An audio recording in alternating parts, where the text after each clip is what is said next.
So let's get some highlights from this panel. The panelists were WWE Hall of Famers and Hall of Fame inductee. We got Booker T, Mick Foley, who was wearing a suit. Oh my God, I've never seen Mick Foley in a suit before. Yeah, kind of a change up in his style. Yeah. And his hair wasn't too ratty. Cleans up real nice. Almost. Then Dusty Rhodes, the American Dream, and finally the Hitman, Bret Hart. Then The Rock came out, John Cena. Basically, Jerry Lawler was moderating. He said, this is how it's going to work. Each one of our legends will ask one of you a question. You respond. The other one has a chance to respond. Let's go. Mick Foley had the first question. His question, boiled down was for John Cena. And he wanted to know, are you prepared to live with the type of regret that might accompany another loss to The Rock at this year's WrestleMania? Which I thought was a very insightful question. I was impressed by the level of the questions. Well, most of them. The first three questions, I was very impressed, by the quality of. It felt like a legit panel discussion. It didn't feel like, scripted wrestlers talking to other scripted wrestlers and, we're just, it's all a work. It didn't feel like it's all a work. Does that make sense? Yes, absolutely makes sense. And I'll agree completely. So, John's answer was basically Donovan McNabb.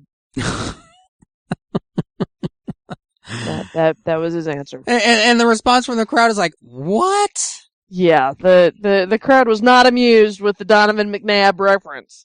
But at least Cena finally got to the point. Look, the point is this. Donovan McNabb statistically is the greatest quarterback that the Philadelphia Eagles has ever had. But as you can tell by the fan response, they don't care for him because he never got him to a Super Bowl. And that's the same, that's going to be the same thing with me. If I can't win the big game here, I'm not going to be liked for the rest of my career either. Well, I mean, he did acknowledge, during a later question that half of the fans don't like him anyway, but he just kind of goes with it. He talked about how he does have a lot of regret, but that he can talk about it. He can talk about the regret. He can talk about the failure, but that he didn't think The Rock could.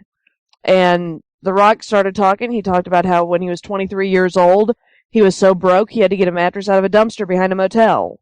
That when he got his big break with the WWE 6 months in, he tore up his knee, and they said, Rocky Maivia, it's not working out, go home. And that he could have packed it in, could have quit right then, but he didn't. He worked his ass off, and he came back. And then 2 years later became the youngest WWE champion in history. He talked about how he had made a decision to come back and become the greatest of all time, and that he's going to whip John Cena's ass at WrestleMania. So then Bret Hart got the next question, and he said, you two are both friends to me, so I must say I was pained to see the two of you overcome with bad blood. It almost became like me and Sean, but I can see now that something's changed. What has changed? And I loved this question. I absolutely loved it. This was probably the most insightful question. Rocky said, I'll tell you what's changed. Basically, we respect each other now. Last year, there were no cheap shots, there was no screw job, there was no, nothing fucked up. It was two guys giving it everything they had for over 30 minutes, and everybody gave it their all, and everybody respects each other. And John Cena said basically the same thing. Then Booker T got to his question, and he wanted to know, basically, John Cena, you keep saying that you can beat The Rock. I want to know why. Why do you think you can beat The Rock at WrestleMania? And John Cena said, because I have to. That's it. Because I have to. And at the same time that all of us in the chat room are saying, because you have to? The fuck kind of answer is that? The Rock says, that's it? What kind of shallow, weak answer is that? Because you have to? Well, as soon as that question was asked, to me, that was the only answer that there could be. Because John Cena has to. What happens to John Cena if he doesn't? I'll be perfectly honest. If John Cena loses to The Rock twice at WrestleMania, I think it looks bad. And I don't think there's any guarantee that John Cena would ever get any kind of revenge on that. Even if he faced Rock any other time this year. A win for John Cena, even winning the WWE Championship at a later point, it's not going to negate the sting of losing to The Rock twice at WrestleMania for the title. And there's no guarantee that Rock is going to be here in 2014 for him to do it a third time at a WrestleMania. So, to me, that was just the only logical answer. Well, see, the reason that I say that it was kind of a cop-out answer is because after The Rock yelled at him for a minute, Cena finally admitted what his real answer was, which was that The Rock didn't beat him last year. That John Cena beat himself last year. Now, I haven't seen the match, but everybody in the chat room was going, yeah, that's right. He beat himself. He said that he got cocky and decided that he was going to try to beat The Rock in The Rock City with The Rock's move, and that was cocky and that was arrogant and that was stupid.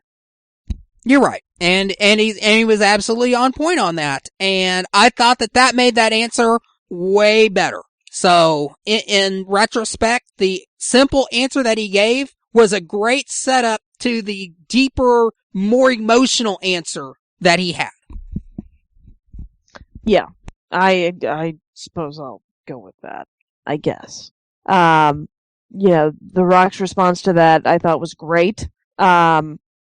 He said, here's what I do know. If you had me beat, you would have beaten me. And he said, in front of all these great men, there's one more Hall of Famer I always wanted to be just like. It's no secret. And he had a saying. It goes like this. To be the man, you've got to beat the man.